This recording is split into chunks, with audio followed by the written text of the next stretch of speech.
Bom dia, meu prezado aluno José Roger. Estamos aqui hoje, mais uma aula, vai ser a nossa quinta aula, se não me engano, né? Já temos 4 aulas aí para a quinta aula do John Finnes e a segunda aula dentro do livro. Aquele livro que foi enviado, que é o livro que trata diretamente sobre a teoria do direito natural e da lei natural. Um contraponto, na verdade, que o John Finnes desenvolve contra alguns articuladores e teóricos e até juristas, filósofos que têm a atuação jurídica, e aí são juristas, que ele vai fazer uma refutação, a posição deles, para justamente até, depois de refutar eles, ir reampliando e resignificando, dando uma nova significação, um novo sentido aplicativo para o que tange o direito natural em toda a sua amplitude, tá? E aí, dentro desse aspecto, que inclusive ele vai falar que o direito natural, como teoria, certo? Ele tem um fundamento pautado num juízo também que se torna moral, porque o grande foco que nós já sabemos, já tratamos de John Finnes, é a moralidade. E aí ele vai trabalhar a questão principalmente de confrontar alguns teóricos como Kelsen, o Hans Kelsen, como o Hart, como o Haas, dizendo que eles fazem uma imagem, um conceito, ou até propõem uma palavra, não é, sobre o direito natural, que na verdade são citações de qualquer teórico, que na particularidade do assunto eles defendem uma visão que eles estão descrevendo, sem que seja uma visão da doutrina do direito natural. E aí aqui é uma questão muito importante que está colocando o John Finnes para nós pensarmos. Por quê? Porque muitos juristas e juízes, eles vão, muitas das vezes, fazer uma interpretação de um assunto e vão citar um referencial, um argumento, uma teoria para postular esse assunto, que ela vai ir de encontro a uma irrealidade teórica. Por quê? Porque é um argumento que vem deles, partindo de uma hermenêutica estritamente pessoal, vinculada ao que eles consideram, sem ser, na verdade, o verdadeiro conceito e a verdadeira proposta conceitual do assunto ou do direito ou da lei que eles estão desenvolvendo a sua própria hermenêutica. Então, a hermenêutica, ela pode ser tendenciosa, e muitas das vezes ela é tendenciosa no âmbito jurídico para justamente dar um respaldo ao que o júri ou o juiz, nesse caso, está defendendo e está colocando como certo, que muitas vezes pode ser errado doutrinariamente, tá? Errado conceitualmente, e usou o conceito de forma errada. Então, na verdade, até o John Finnes aqui está fazendo um contraponto a questões que são totalmente naturais, reais e fazem parte do cotidiano jurídico, tá? Então, a imagem da teoria do direito natural, com a qual até o Finnes está lidando, é justamente para fazer uma assertiva sobre o assunto, ressignificando e reconstruindo e reparando até alguns posicionamentos e conceituações feitas por outros teóricos que trabalharam com direito natural, que trabalharam, segundo Finnes, de forma errada. Ele vai dizer o seguinte, por exemplo, a imagem da teoria do direito natural, com a qual eu estou aqui lidando de uma forma relacionada até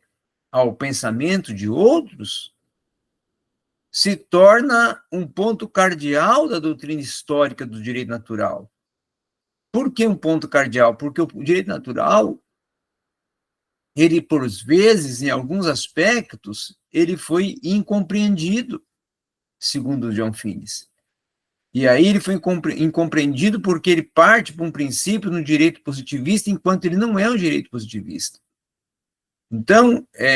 existe uma questão de variedade de opiniões referentes às práticas humanas.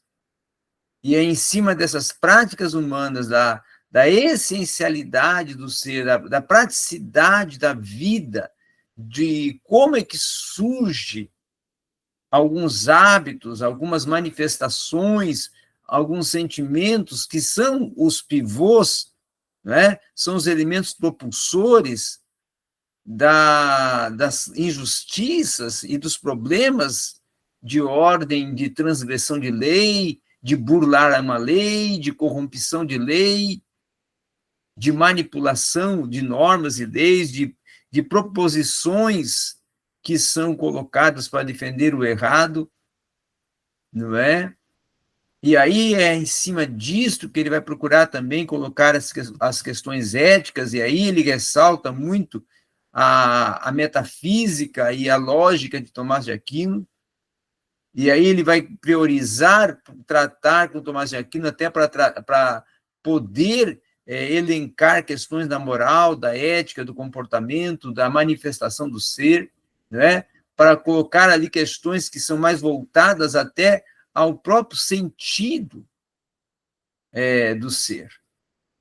próprio sentido do pensamento, do espírito do ser, tá? Então, ele vai dizer também que o sistema conceitual, o sistema que constrói o conceito, e ele é um sistema conceitual de um discurso que muitas das vezes se torna confuso e retórico. E aí ele vai mencionar o Clarke, vai mencionar o Hugo Grotius, tá? Dizendo que muitas das vezes se torna inseguro porque está pautado em um grau de validade que admite que aquilo que está sendo admitido está sendo, em algum momento, razão de uma inquietude, tá? Então, neste grau de validade, é que a lei da natureza ela é desenvolvida. E muitas das vezes até diante de uma razão correta, mas que neste quesito de ação correta vai depender muito do que o que é considerado adequado e o que é considerado inadequado para uma natureza racional para defender uma questão moral sem aplicar, muitas vezes, princípios morais ou uma teoria ética para uma circunstância que a teoria acaba sendo conduzida conforme propõe o articulador da teoria. Então, dentro desse sentido, é que ele vai desenvolver um argumento de uma plausibilidade, o John Finnes, de que o que ele quer, na verdade, propor e colocar aqui de uma forma muito clara, de que a lei, o conceito e a articulação, muitas vezes, do direito à natureza, do direito natural e das leis naturais, são manipuladas, e são manipulados direitos porque se tornam conceitos que precisam ser resignificados, reconstruídos, reconstituídos e rearticulados, porque, na verdade, estão sendo mentoreados e conduzidos de forma que venha ir de acordo com aquele que está usando ele para respaldar a sua posição. Então, ele vai dizer que, olha, existem conceitos tradicionais de direito, por exemplo, natural, que, nesse aspecto, eles se tornam o quê? Dependentes. Por que se torna completamente dependente? Por que está com essa dependência? porque é uma viabilidade de uma solidez, de uma alegação, algo que está aleatório e que está pautado numa alegação que muitas das vezes ela se torna descartável. Então, aí é que ele vai sempre estar procurando enfatizar e ressaltar a participação na construção do pensamento dele, de Tomás de Aquino, e aí ele vai dizer, olha, Tomás de Aquino, por exemplo, considera que a existência de Deus não é evidente por si mesma, para a própria mente humana. E o conhecimento do que é amizade com Deus se torna o nosso fim último e não está disponível para um meio de raciocínio natural. E aí, aqui está uma crítica dele, que ele vai dizer, olha, o grande mentor da teologia natural, do direito natural, que foi, na verdade, o Tomás de Aquino, com as suas proposições de uma filosofia natural e de uma teologia natural, que estudou a natureza e que trabalhou com esses fatores da natureza humana, ele não é pensado e interpretado por aqueles que trabalham com o direito natural, que não consideram questões que são pertinentes, que justamente é defender, afirmar e propor em suas teses os sentidos e as proposições da teologia natural, que é inteligível, para nem dizer verdadeira, porque ela é uma assertiva da existência de Deus. Então, é tentador, então, para segundo Finis, descartar isso.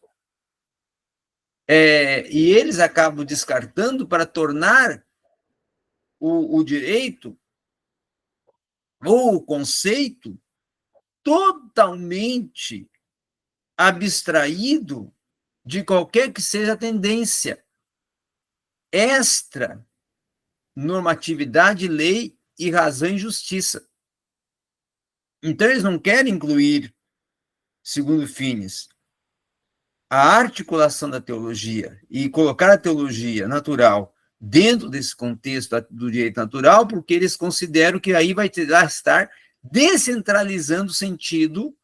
aplicado à própria validade conceitual do direito natural. Então, ele vai dizer, olha, o direito natural, ele se mira na natureza, ele se fixa na natureza, num princípio que tem importância de cunho normativo e que se torna um conteúdo de um ato da vontade divina. Então, ele fala, aqui está o cerne. Não tem como separar, segundo Finis, o direito natural daquele que é o que rege a natureza, ou seja, da vontade divina, a vontade de Deus. Então, é por isso que ele trabalha em grande proporção, em grande dimensão, e nas suas articulações, com o Tomás de Aquino. É por isso que ele vai referenciar o Tomás de Aquino. O Tomás de Aquino está presente nas articulações de John Finis justamente até para ser uma orientação, uma diretriz para o que vai ser proposto e o que é proposto e o que é defendido dentro das bases do direito natural. Então, segundo o John Finis, não tem como você defender o direito natural e articular o direito natural sem pensar e propor nas teses de Tomás de Aquino. Então, é preciso nós colocarmos isso e ressaltarmos isso, porque se torna, na verdade, a base propulsora da articulação de John Finis dentro do que ele considera de conceito de articulação para se discutir o direito natural e, automaticamente, as leis naturais. E aí, no capítulo 3º, que ele vai falar da forma básica do bem e do conhecimento, ele vai desenvolver uma articulação voltada totalmente para um conhecimento mais especulativo, não é? Trabalhando com as questões de Aristóteles, a filosofia aristotélica, e aí também tem um contexto teológico aristotélico, porque Aristóteles vai construir sua própria teologia, a teologia aristotélica, que é pautada na crença, na popularidade da crença, no desenvolvimento da crença, nos resultados da crença, e ele vai dizer que, nesse capítulo, ele prioriza trabalhar com a atividade humana, tentar descobrir e julgar corretamente como é desenvolvida essa atividade humana, como o ser atua quando está, vamos pôr aqui de uma forma mais contemporânea, projetando uma prática que vai, na verdade, ser uma contravenção. Então, o John Finnis está probando aqui um estudo do ser para chegar à gênese do porquê e de como, quando e o porquê surge a contravenção dentro da natureza do ser. E aí é um direito natural e é um direito que vai gerar leis naturais, porque está relacionado e vinculado à natureza, à essência do ser, do humano. O humano que tem uma natureza, o humano que está dentro de um contexto natural e que é reflexo desse contexto em que ele está inserido. E aí, a partir dessa proposta, é que surge todo um olhar distintivo, que ele vai dizer que é comum, que é natural o interesse de uma pessoa por um conhecimento, ou até por chegar a uma conclusão, a uma particularidade, por tentar descobrir e explicar as manifestações, as interações do outrem, porque, na verdade, todos os humanos, ou todos os seres, ou todas as pessoas, ou todos os indivíduos, trabalham com um pensamento, ou desenvolvem um pensamento de avaliação e análise do outro para poder se auto-justificar ou se auto-condenar. Então, é um princípio prático de uma participação, assim, de valores que muitas vezes são julgados para uma proposta de uma defesa pessoal a partir de uma justificação do ato do outro, ou uma condenação pessoal a partir de uma incompreensão ou de uma assertiva ou até de uma transgressão praticada por outro que gerou uma consequência, e essa consequência trouxe uma circunstância, e essa circunstância é digna de um juízo ou uma lei. E essa lei, ela tem um sentido natural, de uma natureza, de uma propriação natural, porque ela está dentro de um contexto da própria natureza do ser. Então, se torna evidente, se torna real, se torna visível na proposta de John Finnis, no seu livro Direito Natural, uma articulação que o princípio se torna evidente a partir de um olhar formulado, de uma reflexão que para ele é explícita do ser, a partir do que o ser considera. E o que o ser considera como objetivo e subjetivo e de princípios que vão reger a sua vida para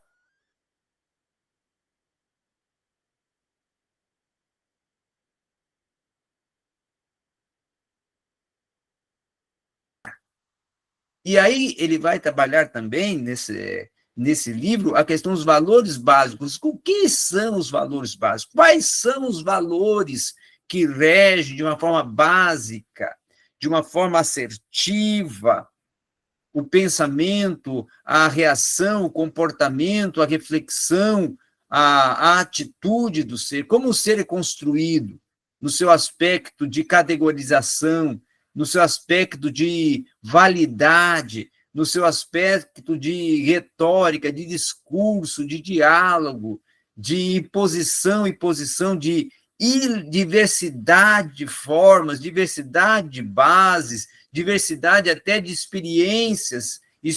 essas que podem serem voltadas pelo que ele vive, ou pela estética, ou pela sociabilidade, ou pelo conhecimento tanto teórico como empírico, e aí, nesse aspecto de experiência, o empírico é mais revitalizado, é mais mencionado, é mais ressaltado por ser um conceito formado a partir do experiencialismo, do que está vivendo e sentindo o ser, e aí é onde ele entra com o aspecto do valor que nasce na religião, na crença, no transcender, que é o valor que rege o pensamento, que rege o sentimento, que rege a manifestação, que rege a alma, que rege o impulso natural do ser em toda a sua estrutura, em todo o seu sentimento, em toda a sua visão de mundo, que vai conduzindo, mapeando cada um dos comportamentos, das manifestações, das ideias, das aspirações do ser, e que acaba por levar ele a desenvolver uma ordem humana, uma visão humana de um caminho, como se fosse um caminho aonde a assertiva humana, o que o humano considera essencial para viver, para poder se subsistir, para poder se manter, para poder se relacionar, conviver, pensar, atuar, e, em suma, ter paz consigo mesmo e viver dentro de um mundo em que haja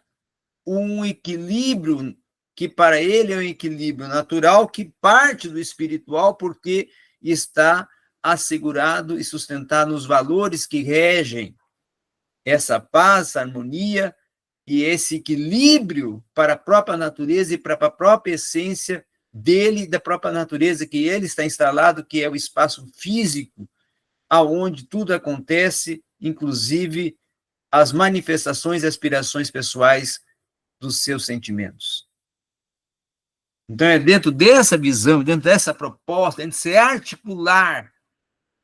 que o John Finnes procura desenvolver o argumento nos seus capítulos 2º, 3º e 4º do seu livro. Em cima deste olhar ético, desse olhar filosófico, no aspecto de filosofia moral, de articulação moral, de comportamento, aí entra a questão psicológica, psíquica e até psicoterapêutica, para poder fazer um estudo geral do ser, para chegar lá na raiz, o porquê foi praticado e é praticado essa contravenção. E aí compor as leis para tratar com essas questões naturais, das próprias manifestações naturais do ser, como um ser que tem os seus rompantes, porque são manifestações abruptas dos seus próprios sentimentos, que estão muitas vezes contidas e aí, dependendo da circunstância e situação, elas explodem para fora. E causam o certo ou o errado, o justo ou o injusto, e que deve ser julgado partindo de um direito natural, de uma lei natural, porque está trabalhando com aspectos naturais do ser, da própria natureza e da própria essência. Então, é essa visão que John Finnes está procurando trazer e traz nos capítulos 1º, 2º, 3º e 4º do seu livro, ok? Muito bem, acredito que nós andamos bastante, já chegamos aqui no capítulo 4, não é? E aí, amanhã, amanhã quinta, né, na sexta-feira, eu já quero chegar a tratar o capítulo 5, 6º e o 7º, da Irmandade Maior. Nós estamos na página 52, vamos ver se a gente vai até a página de número 100, 120, aqui no livro, ok? Obrigado, então.